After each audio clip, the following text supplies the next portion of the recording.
கூனோ ஒரு பேண்டேசி உலகத்துல பிறந்த ஒரு சின்ன பையன். அவன் முகத்துல ஒரு ஹீரோவுக்கான தழும்பு இருந்துச்சு. அது ரொம்பவே அபூர்வமான ஒண்ணா கருதப்பட்டுச்சு. ஒரு புனிதமான நைட் மூலியமா அவனுக்கு அந்த தழும்பு கிடைச்சுது. ஆனா அதுக்காக அவன் கொடுத்த விலை என்னன்னா, அவனோட கண் பார்வைய அவன் மொத்தமா இழந்துட்டான். கூனோவுக்கு எதையுமே பாக்குறதுனா என்னன்னே தெரியாது. அவன் அடிக்கடி அவங்க அப்பா அம்மா கிட்ட பாக்குறது எப்படி இருக்கும்னு கேட்பான். அதுக்கு அவங்க அப்பா பாக்குறதுனா நிறங்களை உணர முடியறதுன்னும், கடவுள் படிச்ச எல்லா அழகான விஷயங்களையும் இந்த உலகத்துல பாக்குறதுதான்னு சொல்லுவாரு. அப்புறம் பெரிய கோத்பேடிஸ கண்டுபிடிக்கணும்னா இது ரொம்ப முக்கியமான விஷயம்னு சொல்லுவாரு. ஆனா அவங்க அம்மா அவனுக்கு கிடைச்ச அந்த ஹீரோ தழும்புக்கு முன்னாடி இந்த கண் பார்வை போனதெல்லாம் ஒரு பெரிய விஷயமே இல்லனும், அதுக்கு இது ஒரு சின்ன வேலைதான்னு சொன்னாங்க. அவன் வீட்டு வேலைக்காரங்க அவன் கண் தெரியாததை நினைச்சு பரிதாபப்படுறத அவன் அடிக்கடி கேட்பான். இது கூனோவுக்கு ரொம்ப எரிச்சலா இருக்கும். ஏன்னா அவன் மத்த பசங்க மாதிரி சாதாரணமா நடத்தப்படணும்னு ஆசைப்பட்டான். சீக்கிரமே அவனுக்கு ஒரு மேஜிக் டீச்சரை ஏற்பாடு பண்ணாங்க. ஆனா அதுல அவனுக்கு பெருசா இஷ்டம் இல்ல. ஏன்னா கண்ணு தெரியாத ஒருத்தனுக்கு மேஜிக் என்ன பண்ணிட முடியும்னு அவனுக்கு சுத்தமா புரியல. ஒரு வேலைக்காரி பெண் அவன புது மேஜிக் டீச்சர் காத்துக்கிட்டு இருக்கிற ரூமுக்கு கூட்டிட்டு போனாங்க. அப்ப கூனோ அந்த பொண்ணுகிட்ட, என்னால தனியா கூட நடக்க முடியல, எப்பவும் யாராவது கைப்பிடிச்சு கூட்டிட்டு போக வேண்டியிருக்கு. அப்படி இருக்கும்போது மேஜிக் கத்துக்கிட்டு என்ன பிரயோஜனம்னு கேட்டான். அந்த பொண்ணு அவனோட கஷ்டத்தை புரிஞ்சுக்கிட்டு, அவன் நெத்தியில வாட்டர் கிரஸ்ட் இருக்கிறதாவும், அதுக்கு அவன்கிட்ட நிறைய மேஜிக் சக்தி இருக்குன்னு அர்த்தம்னு சொன்னாங்க. அவனுக்கு மேஜிக் மேல பெரிய ஈடுபாடு இருக்கணும், முக்கியமா வாட்டர் மேஜிக்ல அவனால பெரிய ஆளா வர முடியும். அவன் இந்த மேஜிக்க கத்துக்கிட்டா இந்த உலகத்துக்கும் அவனுக்கும் பெரிய நன்மைகள் செய்ய முடியும்னு சொன்னாங்க. ஆனா கூனாவுக்கு இதுல பெருசா அத அவன் ஒத்துக்கிறான். ஆனா வேணான்னு விவாதம் பண்ண வேண்டாம்னு வேலைக்காரி கதவை திறக்கும்போது விட்டுட்டான். அங்க அவனோட புது டியூட்டர் ஜென் காத்துட்டு இருந்தாங்க அவனுக்காக. அந்த நீல நிற முடி வச்சிருக்கிற ஸ்டைலான படிப்ஸ் பொண்ணு கூனோவா அன்பா வரவேற்று தன்னை அறிமுகப்படுத்திக்கிட்டாங்க.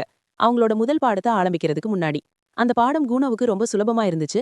அவன் உடனே ஒரு சின்ன மந்திரத்தால அவனோட ஸ்டாஃப நினைச்சிட்டான். ஜென் அவனோட திறமைய பாராட்டினாங்க. அப்ப கூனோ அந்த மேஜிக்க வச்சு என்ன பண்ணேன்னு கேட்டான். ஜென் அவன் ஒரு சாதாரண மேஜிக் பண்ணதா விளக்குனாங்க. அதுல ஒரு கண் அளவுக்கு தண்ணி உருவாகி இருந்துச்சு. திடீர்னு கூனோவுக்கு ஒண்ணு தோணுச்சு. அவன் கண்ணை பிடிச்சுக்கிட்டதை பார்த்து ஜென் பயந்துட்டாங்க. கூனோவும் இந்த காலத்து மத்த பசங்க மாதிரி சின்ன விஷயத்துக்கெல்லாம் கோவிச்சுக்கிற ஓக் ஸ்னோஃப்ளேக் ரகமோன்னு நினைச்சாங்க. மத்தவங்க சொல்றத தப்பா எடுத்துக்கிற டைப் ஒண்ணு. ஆனா அவன் திடீர்னு கத்துனான். கண்ணு அளவுக்கு தண்ணியை உருவாக்க முடியும்னா, அப்போ கண் அளவுக்கு தண்ணி உருண்டைகளை அவனால சொந்தமா ஒரு ஜோடி கண்ணையே உருவாக்க முடியும்னு. இது ரெண்டுக்கும் அவன் எப்படி சம்பந்தம் வச்சாங்க எனக்கு தெரியல. ஆனா அனிமே லாஜிக்க கேள்வி கேட்க முடியாது. கொஞ்ச நேரம் போச்சு. இப்போ கூனோ பழைய மாதிரி ஈமோவா இல்லாம சுத்தி இருக்கிற விஷயங்களை உணர ஆரம்பிச்சான். விதவிதமான சாப்பாடு, ரூம்ல வர்ற வாசனைன்னு எல்லாத்தையும் ஆர்வமா கவனிக்க ஆரம்பிச்சான். அவன் லெட்யூஸ மின்னுட்டு இருந்தான். ஆனா எதை சாப்பிடுறோன்னு அவனுக்கு தெரியல. ஆனா வேலைக்காரி சந்தோஷமா அத பத்தி எல்லாத்தையும் சொன்னாங்க. இப்போ சமைக்கிறது முன்ன விட ரொம்ப திருப்தியா இருக்குன்னு சொன்னாங்க. அவங்க அவன் முகத்துல சில ப்ளூபெரிஸ தேக்க ஆரம்பிச்சாங்க. அவன் எல்லாத்தையும் உணர முயற்சி பண்ணிட்டு இருக்கும்போது அவனோட டீச்சர் வந்துட்டாங்க. அதனால அவன் படிக்க போக வேண்டியதா போச்சு. அவரோட டீச்சர் ஃப்ளோரா பார்க்க அப்படியே ஒரு அம்மா மாதிரி இருக்காங்க. இன்னைக்கு என்ன படிக்கணும்னு அவங்க கேக்குறாங்க. இன்னைக்கு ஹிஸ்டரி பத்தி படிக்கணும்னு கூனோ பதில் சொல்றான். இன்னைக்கு வரலாத்த பத்தி, அதுவும் அந்த புனித இரவு ஹியூவோட கதைய படிக்கணும்னு சொல்றான். ஃப்ளோரா கொஞ்சம் ஆச்சரியப்படுறாங்க. ஏன்னா அந்த புனித இரவுனால தான் அவனுக்கு கண் தெரியாம போனதுக்கு காரணமே அந்த புனித இரவு தான். ஆனா அங்க இருக்கிற வேலைக்காரி பெண் அவங்கள சம்மதிக்க வைக்கிறாங்க. ஃப்ளோரா கூனோ பக்கம் திரும்பி, உனக்கு எப்பவாவது கஷ்டமாவோ இல்ல ஒரு மாதிரி சங்கடமாவோ இருந்தா உடனே சொல்லுன்னு சொல்றாங்க. கவலைப்படாதீங்கன்னு கூனோ சொல்றான். ஏன்னா அவனுக்கு கத்துக்க முடியிற எல்லா விஷயத்தையும் கத்துக்கணும்னு ஆசைப்படுறான். சீக்கிரமே அவன் அவனோட உலகத்தோட வரலாத்த பத்தி தெரிஞ்சுக்கிறான். அங்க எப்படி அரக்கர்களுக்கும் மனுஷங்களுக்கும் நடுவுல சண்டை நடந்துச்சுன்னு, அதுல மனுஷங்க நிலைமை ரொம்ப மோசமா இருந்துச்சுன்னு தெரிஞ்சுக்கிறான். நல்ல வேளையா மனுஷங்க பக்கம் இருந்து ஒரு ஹீரோ வந்தாரு. அவரோட பேரு தான் புனித வீரர் ஹியூ. அவர் கடைசியா அந்த அரக்கராஜாவோட கொடுமைக்கு ஒரு முடிவு கட்டி இந்த உலகத்துல மறுபடியும் அமைதியை கொண்டு வந்தாரு. ஆனா அந்த அரக்கராஜா ஹியூவை சபிச்சிட்டான். அந்த நாள்ல இருந்து அவரோட வம்சத்துல வர ஒவ்வொரு தலைமுறைக்கும் ஏதாச்சும் ஒரு குறைபாடோட தான் குழந்தைங்க பிறக்குது. சில பேருக்கு கால் இல்லாம பிறக்குது, சில பேருக்கு பற்கள் இல்லாம, இன்னும் சில பேருக்கு கண் பார்வை இல்லாம. இந்த நாள்ல இருந்து அவரோட வம்சத்துல வர்ற இந்த மாதிரி மாற்றுத்திறனாளிகளை அந்த ஹீரோவோட மறுபிறவின்னு தான் மனுஷங்க கூப்பிடுறாங்க. ஏன்னா அவங்க உடம்புல அந்த ஹீரோவோட தழும்பு இருக்கு. ஆனா கூனன் இந்த கருத்தை அவன் ஏத்துக்கல. ஏன்னா அவன் வெறும் ஹியூவோட மறுபிறவி மட்டும் இல்லைன்னு நம்புறான். அவன் ஒரு தனி மனிதன். அவன்கிட்ட இருக்கிற அந்த மேஜிக் சக்திகள் எல்லாம் அவனோட சொந்த உழைப்புல வந்தது. அது எப்பவோ ஒரு ஹீரோ கொடுத்த கடன் கிடையாது. அவர் இறந்து ரொம்ப நாள் ஆச்சு. அவன் அவனோட மேஜிக் வித்தைகளை பயிற்சி பண்றான். தினமும் அவனோட திறமைகளை வளர்த்துக்கிட்டே இருக்கான். அப்புறம் அதுல இன்னும் சிறப்பா வரணும்னு நினைக்கிறான். ஒரு நாள் அவனுக்காகவே ஒரு புது ஜோடி கண்களை உருவாக்கணும்னு ஆசைப்படுறான். ஏன்னா இதுல ஏமாற்றப்பட்டான். ஆனா இதுக்கெல்லாம் ஒரு விலை இருக்கு. ஏன்னா இவ்வளவு அதிகமா பயிற்சி பண்றதுக்கு நிறைய மானாவும் ஸ்டாமினாவும் தேவைப்படுது. அவன் தரையில மயங்கி விழுந்துடுறான். அப்போ அவனோட வேலைக்காரி அவனை தூக்கிட்டு வீட்டுக்குள்ள போறான். அவன் எழுந்து ரொம்ப சலிப்பா நினைக்கிறான். இப்படியே போனா அவனோட சொந்த கண்களை பெற ரொம்ப காலமாகும்னு. ஒருவேளை அவன் சீக்கிரமா அவனோட ஸ்டாமினாவை அதிகப்படுத்தலனா அந்த வேலைக்காரி அவன் கிட்ட சொல்றான். அவனுக்கு இன்னும் வெறும் 7 வயசுதான். அதனால உடம்ப தேத்திக்கணும், அப்போதான் பலசாலி ஆக முடியும்னு. கூனோ பதில் சொல்றான். நாம வேற ஏதாவது வழியை பார்க்கணும். ஏன்னா ரொம்ப சாதாரண மந்திரங்களை பயன்படுத்தும் போதே அவன் மயங்கி விழுந்துடுறான். இது கண்டிப்பா நடக்கக்கூடாத விஷயம். அவனோட வேலைக்காரி ஐகோ சொல்றா. வேணா சாம்சால்க் மாதிரி இவனுக்கு சில கியர் கொடுத்துறான். அப்புறம் கொஞ்சம் வால் பயிற்சியும் கொடுத்தா அவன் சீக்கிரமே ரொம்ப பலசாலி ஆகிடுவான். அப்புறம் அவனுக்கு தேவையான அளவு மேஜிக் ஸ்பெல்ஸை பயன்படுத்தலாம். கூனோ அதுக்கு சம்மதிக்கிறான். உடனே ஐகோ அவனுக்கு பயிற்சி கொடுக்க ஒரு நல்ல வாழ்வித்தை மாஸ்டரை தேடி போறா. அடுத்த நாளே ஐகோ ஒரு வயசான ஒரு ஊருங்கிற வாழ்வித்தை மாஸ்டரை கண்டுபிடிக்கிறா. அவர் அவனுக்கு பயிற்சி கொடுக்க ஆரம்பிக்கிறாரு. முதல் நாளே அவன் அடிப்படை விஷயங்களை கத்துக்கிறான். அதே சமயத்துல ஜென்னும் மேஜிக் கிளாஸ் எடுக்க வந்துடுறா. ஜென் அவன் இவ்வளவு கஷ்டப்பட்டு உழைக்கிறத பார்த்து கொஞ்சம் ஆச்சரியப்படுறா. அவனுக்கு ஏதாவது பிரேக் வேணுமான்னு கேக்குறா. ஆனா அவன் உடனே வாழை கீழே வச்சுட்டு அடுத்த கிளாஸுக்காக மேஜிக் வாண்ட தயார் பண்றான். லெசன் எடுக்கலான்னு வரா. அவன்கிட்ட இன்னும் எவ்வளவு ஸ்டாமினா மிச்சம் இருக்குன்னு ஜென்னுக்கு தெரியல. அதனால அவன் போன கிளாஸ்ல படிச்சதா அவன் இன்னும் ஞாபகம் வச்சிருக்கான்னு செக் பண்ண நினைக்கிறா. கூனோ உடனே அந்த மந்திரத்தை சொல்றான். ஆனா ஒரே ஒரு தண்ணி பண்டை உருவாக்குறதுக்கு பதிலா அவன் ஒரு 10 தெளிவான தண்ணி பந்துகளை உருவாக்கிட்டான். இத பார்த்து ஜின்னுக்கு செம ஆச்சரியம். இவன் இப்படி இவ்வளவு சீக்கிரம் இந்த மந்திரத்தை கத்துக்கிட்டான்னு யோசிக்கிறா. அப்புறம்தான் அவனுக்கு புரியுது, இந்த பையன் கண்டிப்பா மத்தவங்கள விட வித்தியாசமானவன்னு. அன்னைக்கு மத்தியானம் கூனோவை பார்க்க தலைநகரத்திலிருந்து ஒருத்தங்க வராங்க. அவங்க வேற யாரும் இல்ல, மிரின்னு சொல்லப்படுற அந்த நாட்டு இளவரசிதான். கூனோ பிறந்தப்பவே அவனுக்கு அவளை நிச்சயம் பண்ணிட்டாங்க. ஏன்னா கூனோ ஒரு பெரிய குடும்பத்தை சேர்ந்தவன். அது மட்டும் இல்லாம அவன்கிட்ட அந்த ஹீரோவோட தழும்பு இருந்துச்சு. அது ரொம்ப பெரிய விஷயம். ஆனா அவளுக்கு அவனை அந்த அளவுக்கு பிடிக்காது.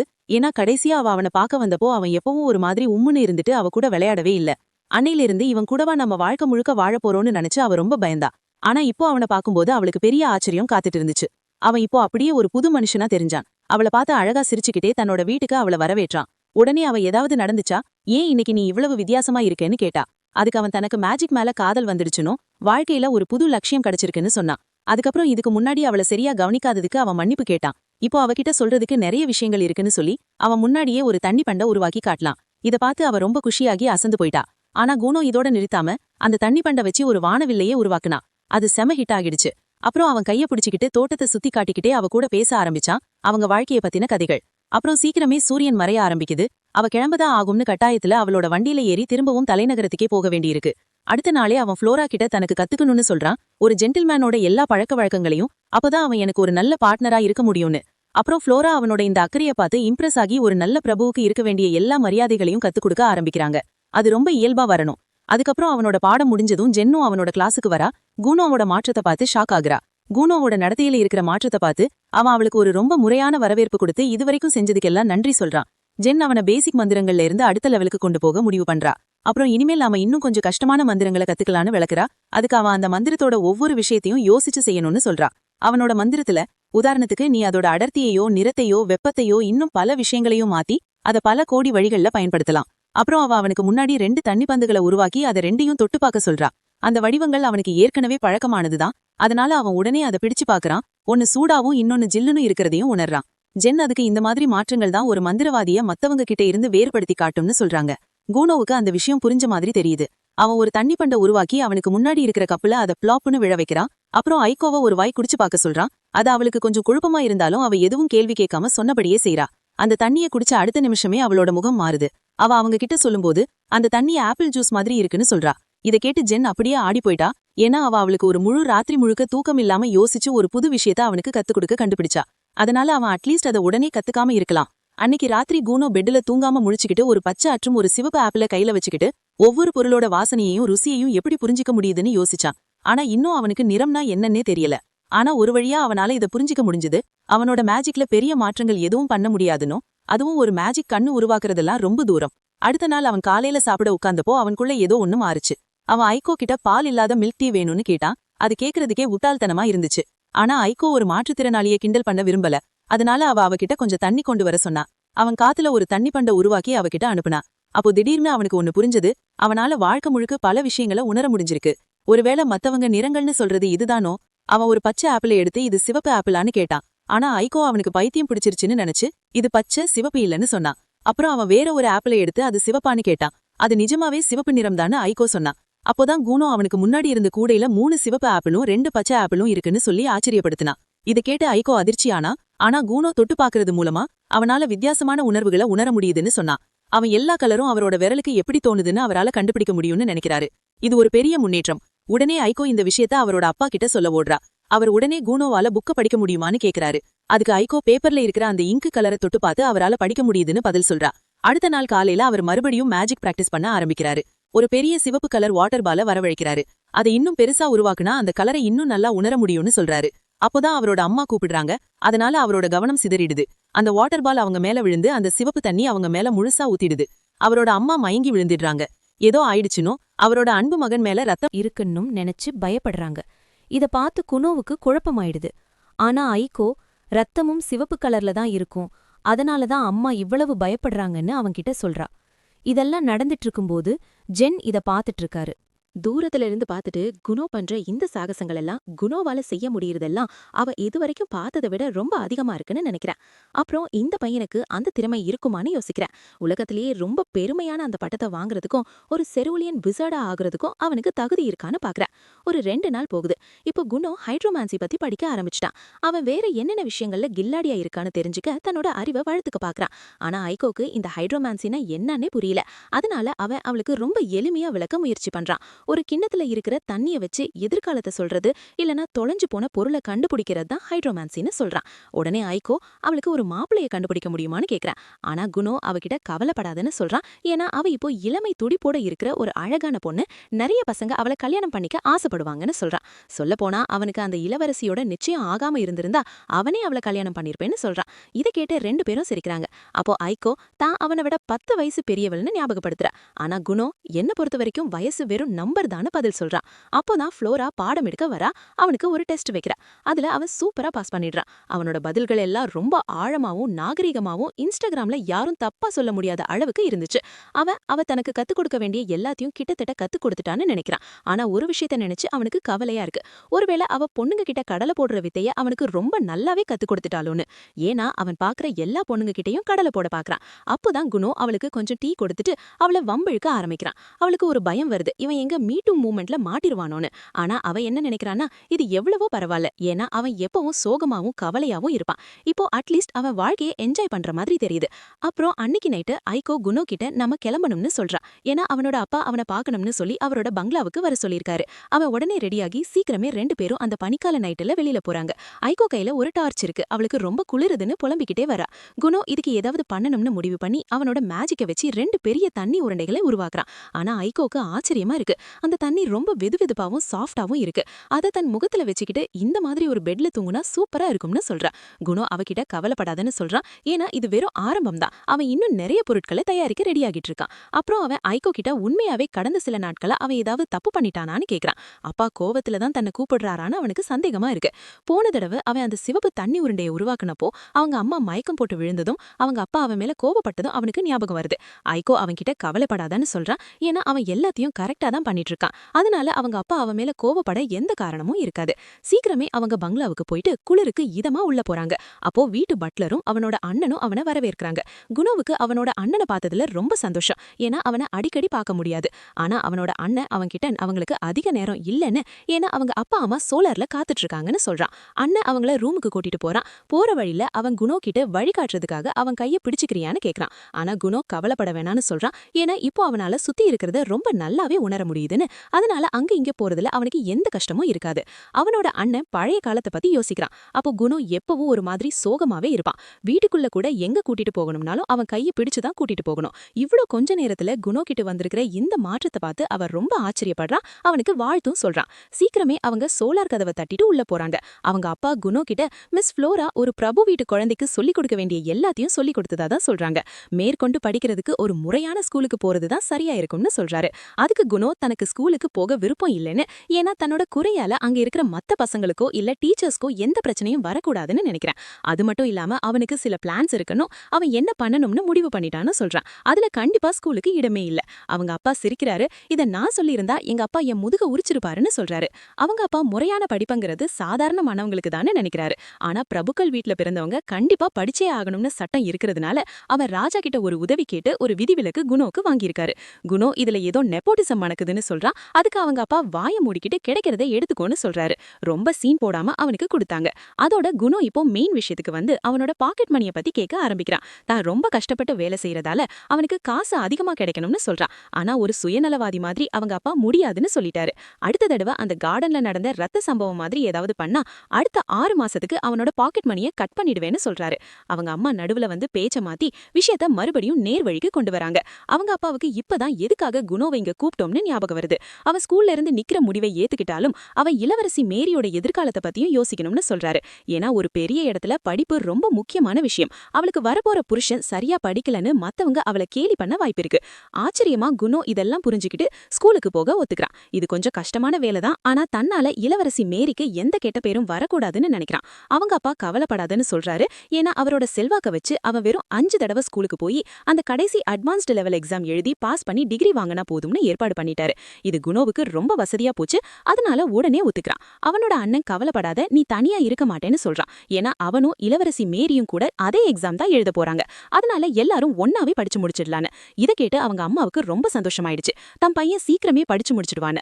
Excited at the fact that our son will be சீக்கிரமே ஸ்கூலுக்கு போக போறாரு.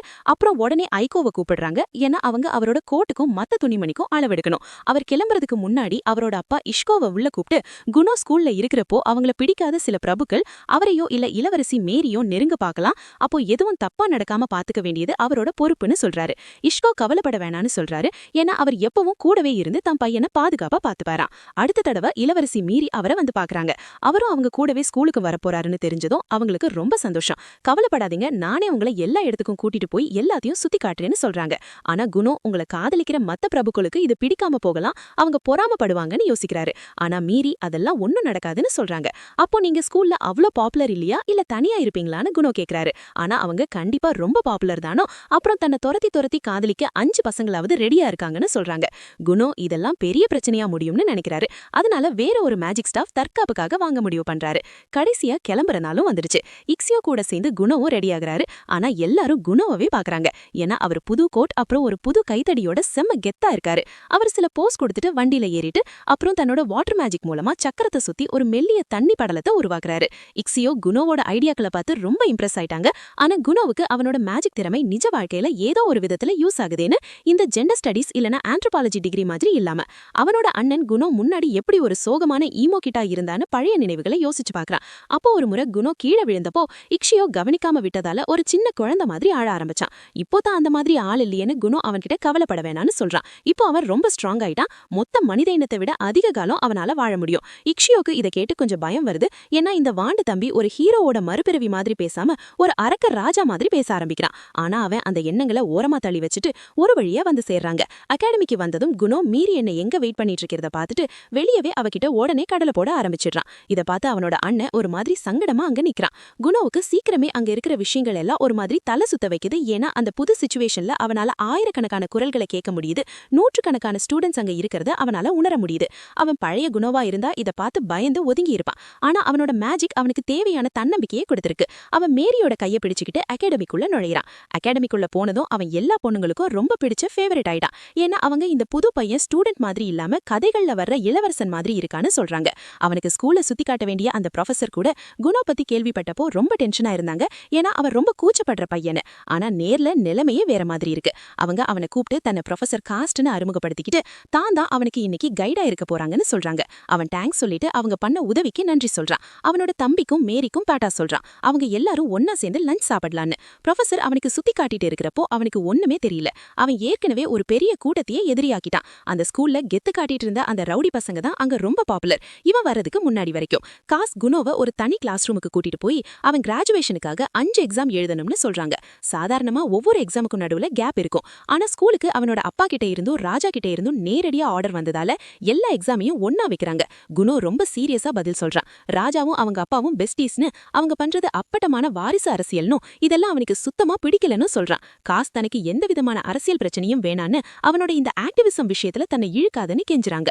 அவங்க அவன்கிட்ட கொஸ்டின் பேப்பரை கொடுத்துட்டு எக்ஸாம் முடிக்க அவனுக்கு 2 மணி நேரம் இருக்குன்னு சொல்றாங்க. எக்ஸாம் முடிஞ்சதுக்கு அப்புறம் அவன் மேரிய மீட் பண்ணிட்டு சாப்பிடுறதுக்கு ஏதாவது வாங்க கீழே போறான்.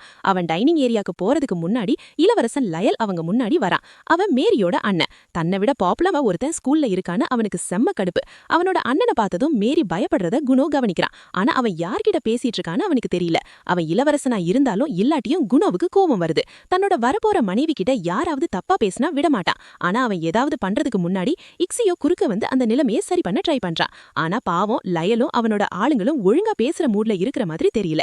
நல்லபடியா பேசாம விஷயத்த பெருசாக்கிக்கிட்டே இருக்காங்க. நிலைமை மோசமாகுது.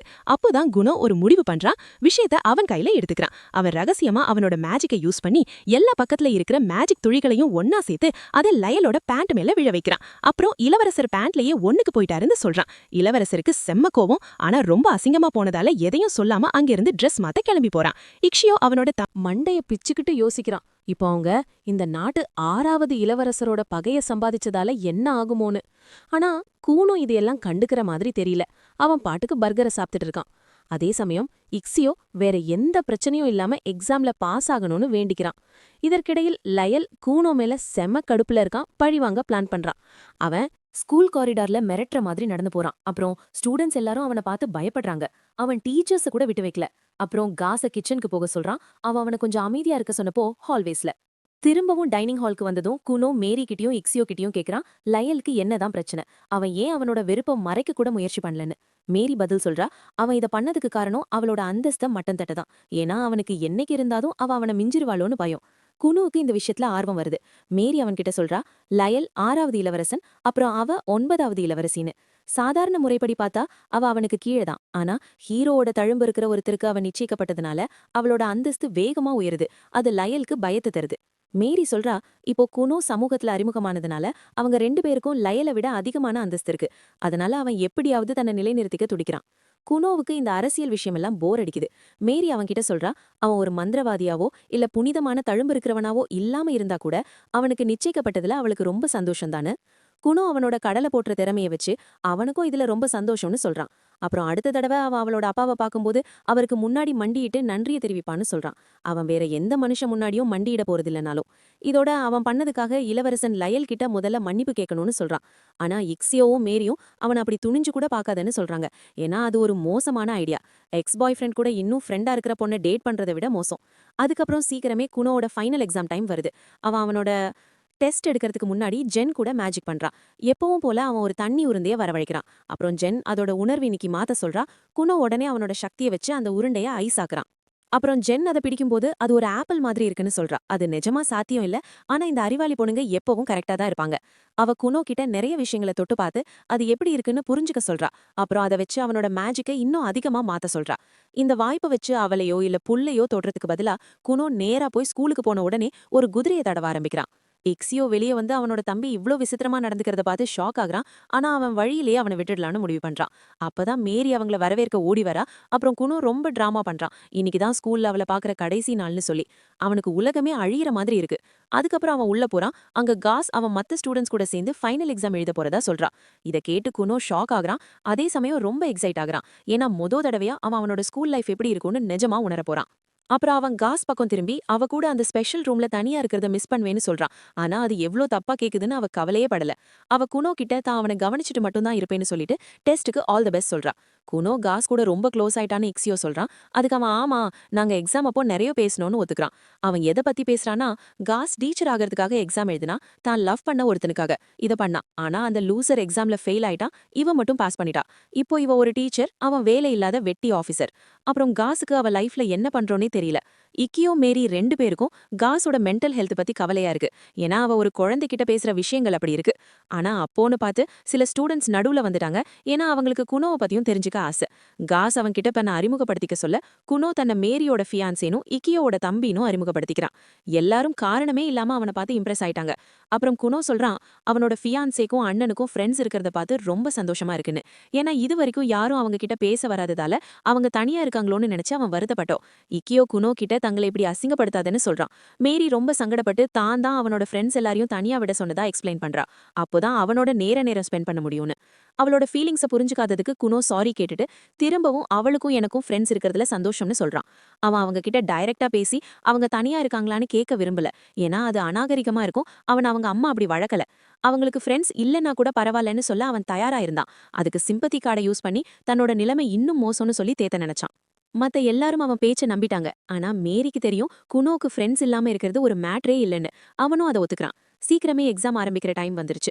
அப்போ காஸ் குனோ கிட்ட அந்த புறாவோட விளையாடுறது நிறுத்த சொல்ல அப்புறம் அவரோட சீட்டுக்கு போறாரு. மேரி ஆரம்பிக்கிறாங்க. அவரோட சீட்டுக்கு கூட்டிட்டு போகும்போது திடீர்னு லயல் அங்க வந்து அவங்க 2 பேரையும் தள்ளி விடுறான். அவன் என் மேல செம கடுப்புல இருக்கான். ஏன்னா அந்த பேண்ட் கல்யாணத்துல நடந்த விஷயத்த பத்தின நியூஸ் அரண்மனை வரைக்கும் போயிருச்சு. அது மட்டும் இல்லாம அங்க இருக்கிற வேலைக்காரங்க கூட அவன் பின்னாடி பேசிக்கிறாங்க. இங்க இருக்கிற எல்லாருமே ஒரே மாதிரி தான்னு லயல் நினைக்கிறான். அவனுக்கு பின்னாடி எல்லாரும் தப்பா தான் பேசுவாங்கன்னு அவன் நினைக்கிறான். ஏன்னா அவங்களுக்கு நேருக்கு நேரா பேசுறதுக்கு தைரியம் இல்ல. அவன் கோபத்துல கைய முறுக்குறான். அப்ப குனு திடீர்னு அவன் கைய பிடிச்சு தன்னை இளவரசர்கிட்ட அறிமுகப்படுத்திக்கிறான். அவன் என்ன சொல்றான்னா, அவன்கிட்ட பேச அன்னைக்கு சரியா வாய்ப்பு கிடைக்கல. ஆனா அவனோட மச்சான் கூட நல்ல பழகணும்னு அவன் ஆசைப்பட்டான்னு. இத பார்த்து கிளாஸே ஷாக் ஆகி நிக்குது. ஏன்னா யாருமே லயல் கிட்ட நெருங்க மாட்டாங்க, சில ஐஸ் வைக்கிறவங்கள தவிர. இன்னொரு பக்கம் இதுதான் லயலை யாராவது இப்படி வந்து பேசுறது இதுதான் தடவை. அதனால அவனுக்கு எப்படி ரியாக்ட் பண்றதுனே தெரியல. குணு வேகமா அவன் கைய குலுக்குறான். லயல் அவன்கிட்ட இருந்து கையை எடுக்க எவ்வளவு முயற்சி பண்ணாலும் முடியல. அவன் ரொம்ப விவரம் தெரிஞ்சவன் மாதிரி சீன் போட்டுக்கிட்டு குணு கிட்ட அவன் கையை பிடிக்கவோ இல்ல பேசவோ அவன் பெர்மிஷன் கொடுக்கலன்னு சொல்றான். ஆனா குணு அதை சுத்தமா கண்டுக்காம லயலுக்கு நல்ல தெம்பான கை இருக்குன்னு சொல்றான். அப்புறம் அந்த கை தான் கழுத்துல இருக்கணும்னு ஆசைப்படுறான். இது லயலுக்கு ரொம்ப அதிகமா போயிருச்சு. அவன் உடனே மேரி பக்கம் திரும்பி உன் வருங்கால புருஷனுக்கு என்னதான் ஆச்சுன்னு கேக்குறான். அதுக்கு பதில் சொல்லாம மேரி சிரிக்க ஆரம்பிக்கிறா. ஏன்னா லயல் இப்படி வெக்கப்படுவான்னு அவ எதிர்பார்க்கவே இல்ல. லயல் இன்னும் சங்கடப்படுறான். ஏன்னா மொத்த கிளாஸும் என் கூட சேர்ந்து அவனோட நிலைமைய பார்த்து சிரிக்கிறாங்க. ரியாக்ஷன்ஸ் எல்லாம் வருது. அப்புறம் அவன் குணோ பக்கம் திரும்பி அவன்கிட்ட ஆர்டர் பண்றான், அவன் கைய விட சொல்லி. ஒரு வழியா குணோ அவனை விட்டுடுறான். அந்த விஷயம் அமைதியா முடிஞ்சிடுது. காஸ் அந்த எக்ஸாமா ஆரம்பிக்கிறான். அது முடிஞ்சதும் ஆன்சர் ஷீட்ஸ் எல்லாம் செக் பண்ணப்படுது. அவ எல்லாரும் எக்ஸாம்ல பாஸ் ஆயிட்டாங்கன்னு சொல்றா. எல்லாருக்கும் இதை கேட்டு ரொம்ப சந்தோஷம். குணோ அவனோட தம்பி அப்புறம் அவனோட வருங்கால மனைவியோட கிராஜுவேட் ஆனதை செலிப்ரேட் பண்றான். அன்னைக்கு சாயங்காலம் அவ வீட்டுக்கு கிளம்புறான். எல்லாருக்கும் குட் பை சொல்றான். அந்த விசித்திரமான ஆனா கியூட்டான பையனுக்கு குட் பை சொல்ல எல்லாருக்கும் கஷ்டமா இருக்கு. லயல் கூட குணோவை பார்த்ததுக்கு அப்புறம் மாறின மாதிரி தெரியுது. அடுத்த நாள் ஜென் கூட அவனோட மேஜிக் கிளாஸ் மறுபடியும் ஆரம்பிக்குது. அவ அவனை ஒரு சின்ன டைஃபூனை உருவாக்க சொல்றா. குணோ அதை உருவாக்குறான். அப்புறம் ஜென் சொன்னதும் அதை 10 வாட்டர் பால்ஸா பிரிக்கிறான். அதுக்கு கலர் கொடுத்து அதோட டெக்ஸ்டரை மாத்துறான். ஜென்னுக்கு இது திருப்தியா இருக்கு. ஆனா குணோ இன்னும் நிறைய காட்ட வேண்டியிருக்கு. அவன் புதுசா ஏதோ கத்துக்கிட்டதா சொல்றான். அப்புறம் ஒரு வாட்டர் பிளாப ஒரு வெள்ள புறாவா மாத்துறான். அது நிஜ புறா மாதிரியே பறக்குது. ஜென் அப்படியே மண்டிட்டு உட்கார்ந்துடுறா. குணோ இப்போ அஃபீஷியலா தன்னை விட பெரிய மந்திரவாதி ஆயிட்டான்னு அவளுக்கு புரியுது. அவனோட டீச்சர் வேலையும் போக போகுதுன்னு தெரிஞ்சுக்கிட்டு இந்த உண்மையை டீ டைம்ல குணோ கிட்ட சொல்ல முடிவு பண்றா. அப்புறம் மனசளவுல தயாரா இருக்க சொல்றா. ஏன்னா அவகிட்ட ஒரு ஷாக்கிங் நியூஸ் இருக்கு. குணோ ஐகோவா அனுப்பிட்டு ஜென் கிட்ட கேக்குறான், நீங்க என்ன வேற உலகத்துல இருந்து எனக்கு பாடம் சொல்லிக் கொடுக்க வந்த தேவதையா? இப்போ நீங்க உங்க உலகத்துக்கே திரும்பி போகணுமான்னு கேக்குறான். ஜென்னுக்கு இது சிரிப்பா இருக்கு. ஆனா அவ அதை பெருசா எடுத்துக்கல. அவ குணோ கிட்ட சொல்றா அவகிட்ட சொல்லிக் கொடுக்க இனிமே எதுவுமே இல்லன்னு. அப்புறம் அவ இப்போ அவளை விட பெட்டரா ஆயிட்டான்னு சொல்றா. குணோ எழுந்து நின்னு அவளை அனுப்ப அவனுக்கு விருப்பம் இல்லன்னு சொல்றான். ஏன்னா அந்த சின்ன சின்ன தந்திரங்கள் மூலமா அவனை பிஸியா வச்சுக்கிட்டு அவளோட வேலையை நீட்டிக்க அவ செஞ்ச விஷயங்கள் அவனுக்கு சாதாரண கிளாஸை விட மேஜிக் பத்தி நிறைய விஷயங்களை புரிய வச்சுது. அதுக்கும் மேல அவளுக்கு அவன் ரொம்ப கடமைப்பட்டிருக்கான். ஏன்னா அவதான் மேஜிக் மூலமா கண்களை உருவாக்க அவனுக்கு ஒரு இன்ஸ்பிரேஷனா இருந்தா. அவளை டீச்சரா வச்சுக்க அவன் துடிக்கிறான். அவளோட சம்பளத்தை ஏத்தி தரேன்னு கூட சொல்றான். ஆனா ஜென் இந்த ஒரு தடவை உண்மையா பேசி இவ்ளோ நாளா அவளுக்கு தகுதிக்கு அதிகமாவே சம்பளம் கிடைச்சதா சொல்றா. இப்போ அவளுக்கு பண்றதுக்கு எந்த வேலையும் இல்ல. குணோ கிட்ட அவளை விட ஒரு நல்ல டீச்சரை தேடிக்க சொல்றா மேற்கொண்டு படிக்கிறதுக்கு. ஆனா அவன் அதை மறுக்கிறான். அவன் சொல்றான் அவளோட சின்ன சின்ன தந்திரங்களாலதான் அவன் இவ்ளோ வளர்ந்ததா சொல்லி இன்னும் தன்னை ஏமாத்தி வேலை வாங்க சொல்லி கேக்குறான். அவன் இப்படி சொல்லும் போதே அங்கங்க இருந்து தண்ணியாலான மிருகங்கள் வெளியே வந்து ஜென் கூட கொஞ்சம் ஆரம்பிக்குது. இத பார்த்ததும் ஜென்னுக்கு குணோவோட வாழ்க்கையில அவளோட பங்கு முடிஞ்சிருச்சுன்னு இன்னும் உறுதியா தெரியுது. அதோட அவ குணோவோட வீட்டை விட்டு கிளம்பி ஒரு நல்ல மெஜிஷியனா ஆகணும்னு முடிவு பண்றா. அவளோட ஸ்டூடெண்டோட உழைப்பையும் அர்ப்பணிப்பையும் பார்த்து. அதுக்கப்புறம் சீக்கிரமே ஐகோ குணோ கிட்ட ஃப்ளோராவும் வேலையை ரிசைன் பண்ணிட்டதா சொல்றா. ஏன்னா சிலபஸ் எல்லாம் முடிஞ்சிருச்சு. குணோவும் கிராஜுவேட் ஆயிட்டான். அவ பாய் சொல்ல கூட வெயிட் பண்ணல. ஏன்னா அவ ரொம்ப எமோஷனல் ஆயிடுவான்னு பயந்தா. குணோ அவளுக்கு ஒரு தேங்க்ஸ் லெட்டர் எழுத முடிவு பண்றான். ஐகோ அவளோட பங்களாவுல யாராவது அழகான வேலைக்காரங்க இருக்காங்களான்னு தேக்குறா. 6 அடிக்கு மேல உயரமா இருக்கணும். ஏன்னா அவ ஒரு மாப்பிள்ளைய தேடிக்கிட்டு இருக்கா. குணோ ஐகோ கிட்ட நிஜமாலே வேலையை விட்டுட்டு யாரையாவது கல்யாணம் பண்ணிக்க போறியான்னு கேக்குறான். ஆமான்னு ஐகோ சொல்றான். ஏன்னா அவளுக்கு குணோ இனிமே தன்னைத்தானே பாத்துப்பான்னு தோணுது.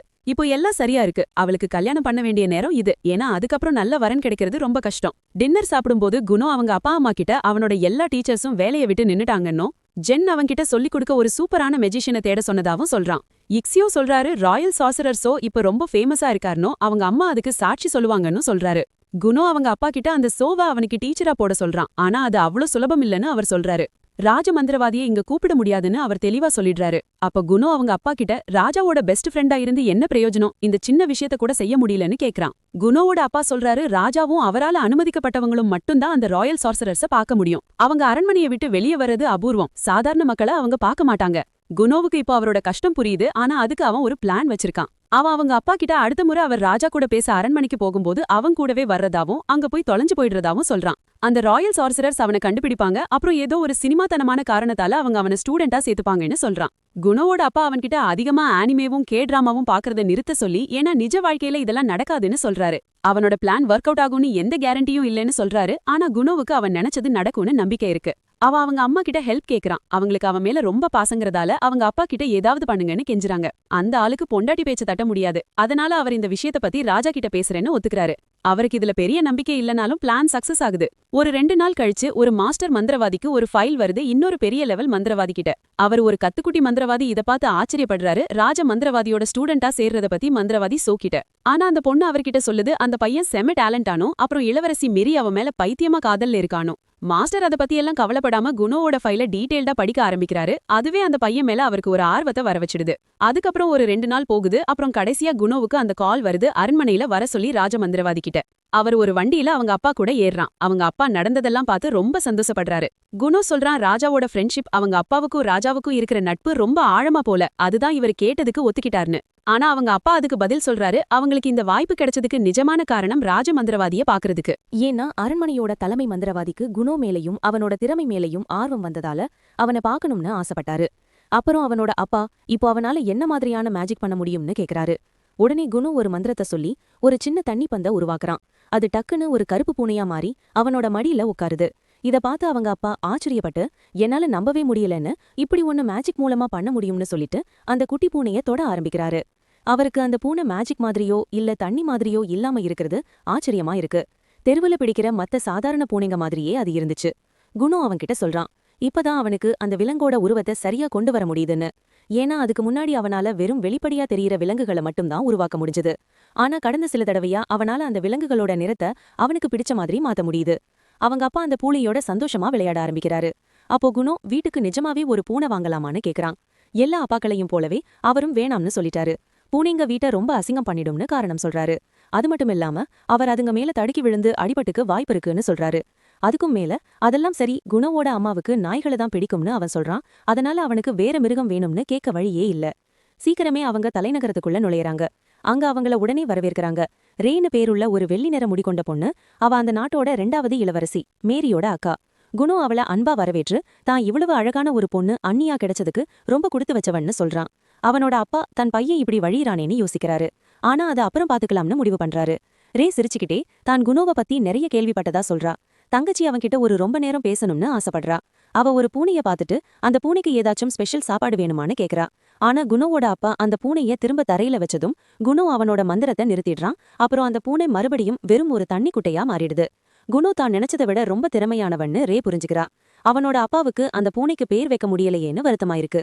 ரே குணோவை அந்த கருப்பு கோபுரத்துக்கு கூட்டிட்டு போறேன்னு சொல்றா. அவனோட அப்பா தானும் ராஜா கிட்ட பேசிட்டு அப்புறம் வீட்டுக்கு கிளம்புறதா சொல்றாரு. குணோ அவனை பத்தி கவலைப்பட வேணாம்னு சொல்றான். ஏன்னா அந்த கருப்பு கோபுரத்துக்கு அப்புறம் அவனுக்கு மேரிய போய் பார்த்து அவளை ஒரு டேட்டுக்கு கூட்டிட்டு போகணும்னு ஆசை. அவங்க அப்பா அவனை அங்க நல்லா என்ஜாய் பண்ண சொல்லி ஒரு வண்டி ஏற்பாடு பண்ணி தரதா சொல்றாரு. அவன் எப்போ வீட்டுக்கு திரும்ப வரணும்னு நினைக்கிறானோ அப்போ. ரே சீக்கிரமே குணோவை அந்த கருப்பு கோபுரத்துக்கு கூட்டிட்டு போறான். போற வழியில அவனால வசதியா நடக்க முடியுதா இல்ல ஏதாவது உதவி வேணுமான்னு கேக்குறான். குணோ தனக்கு ஒரு பிரச்சனையும் இல்லைன்னு சொல்லிட்டு உடனே அவகிட்ட நிறைய கேள்விகளை கேட்க ஆரம்பிக்கிறான். அது அவளை குழப்புது. ஏன்னா அதெல்லாம் ஸ்டீஃபன் ஹாக்கிங் லெவல் மேஜிக் கேள்விகளா இருக்கு. அவ அவன்கிட்ட இவ்வளவு பெரிய விஷயத்தை இப்படி பேசிட்டு இருக்க முடியாது, நடந்து போயிட்டே அவனுக்கு தெரியுமான்னு கேக்குறா. இப்போ இருக்கிற ராஜாவுக்கு எத்தனை பசங்கன்னு. குணோ இத பத்தி இதுவரைக்கும் யோசிச்சதே இல்ல. அதனால ரே ஒரு விஷயத்த சொல்றா. ராஜா ஒரு பயங்கரமான ஆளு. அவருக்கு 7 இளவரசர்களும் 10 இளவரசிகளும் ஒருத்தருக்கு அப்புறம் ஒருத்தரா பிறந்திருக்காங்க. இவ 2வது இளவரசி. ஆனா மேரி 9வது இளவரசி. அதைவிட ஒரு சுவாரஸ்யமான விஷயம் என்னன்னா, இந்த நாட்டோட அடுத்த வாரிசு முறை மத்த இடங்கள்ல சாதாரணமா நடக்கிற மாதிரி இல்ல. வழக்கமா ராஜாவுக்கு அப்புறம் அவரோட மூத்த மகனுக்கு தான் பதவி போகும். ஆனா இந்த நாட்டுல அவங்க வேற ஏதோ ஒரு முறைய ஃபாலோ பண்றாங்க. இத மெரிட்டோக்ரசின்னு சொல்லுவாங்க. இதுல எல்லா இளவரசர்களும் இளவரசிகளும் அவங்களோட திறமையோட அடிப்படையில மதிப்பிடப்படுவாங்க.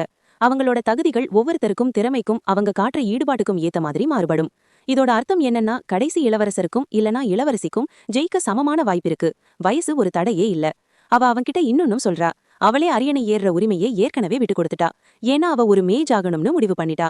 இப்போ அவ நாட்டிலேயே ஒரு சிறந்த விசாடா திறமைய வளர்த்துக்க தயாராயிட்டு இருக்கா. அவ அங்க இருந்தப்போ ஹால் வழியா போகும்போது திடீர்னு ஒரு உணர்வு அவன ஜன்னல் பக்கம் இழுக்குது.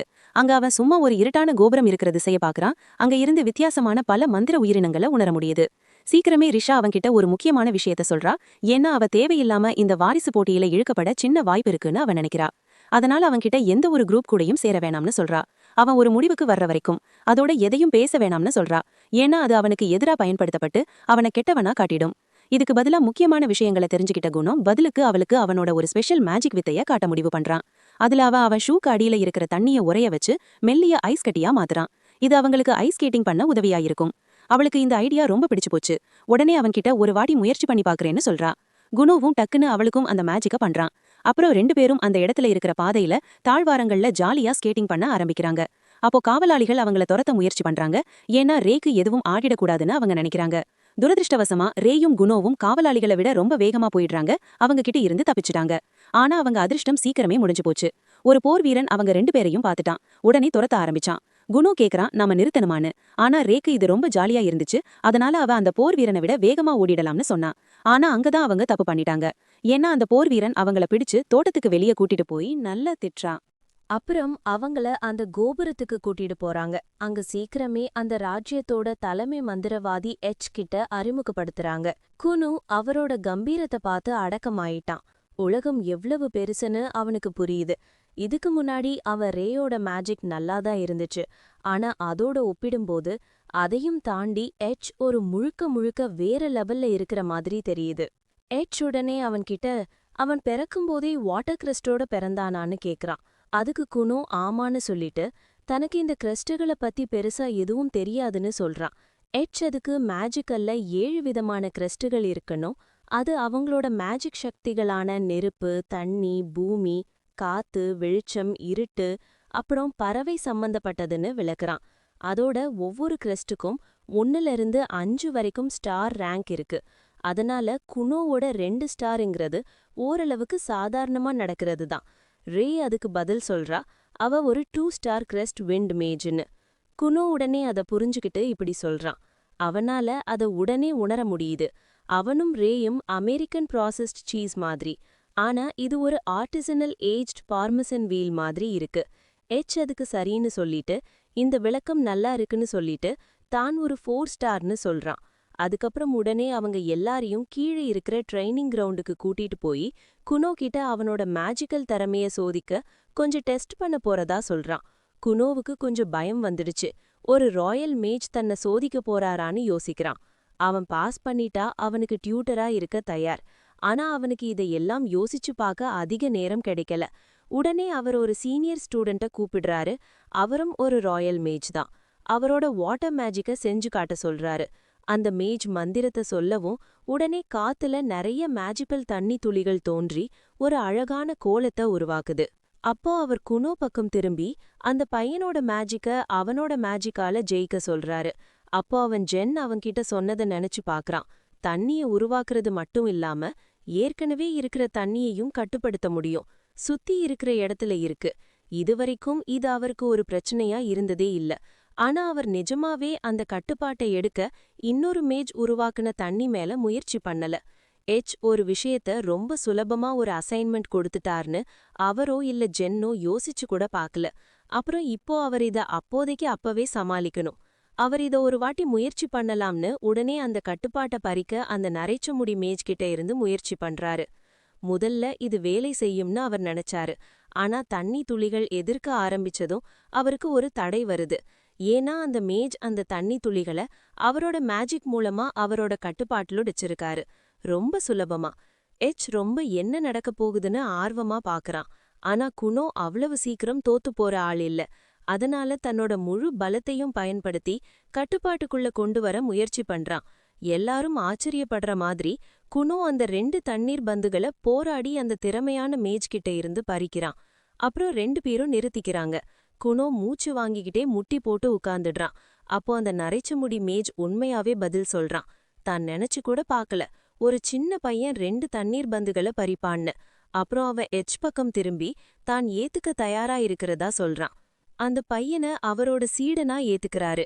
ஆனா உடனே மத்த மந்திரவாதிகளும் ஆரம்பிக்கிறாங்க குறுக்க பேச.